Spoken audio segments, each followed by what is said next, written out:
નમસ્કાર ખેડૂત મિત્રો, સોમનાથ સેલ્સમાં આપનું ફરીથી એકવાર સ્વાગત છે।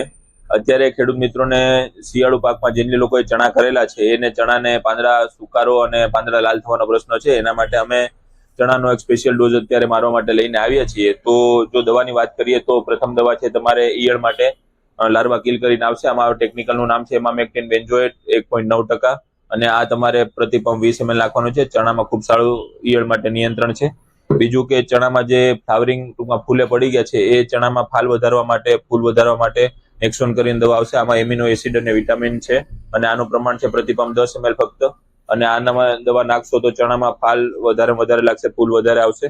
બીજું કે અત્યારે જે ચણામાં સુકારો છે એમાં એક ફૂગનાશક દવાની ખાસ જરૂર છે, તો અમે તમારા માટે લઈને આવ્યા છે મેટાલિક્સી 35%, અને આ દવાનું પ્રમાણ છે ફક્ત 20 ગ્રામ પ્રતિ પંપ। આ દવાથી તમારે ચણામાં જે સુકારાનો પ્રશ્ન છે એ હળવા થઈ જશે અથવા બિલકુલ હટી જ જશે। અને લાસ્ટમાં આ ત્રણેય દવા ભેગું જો તમે ઝીંક EDTA 12% ઉપયોગ કરો તો પરિણામ ખૂબ સારા છે। આનું પણ પ્રમાણ છે પ્રતિ પંપ 20 ગ્રામ, અને આ ચારે ચાર દવા તમારા ગામમાં પણ મળી રહેશે। જો ના મળે તો તમે સોમનાથ સેલ્સનો સંપર્ક કરી શકો છો। All Gujarat free home delivery available છે। વધુ માહિતી માટે તમને નીચે આપેલા નંબર છે એમાં સંપર્ક કરી શકો છો।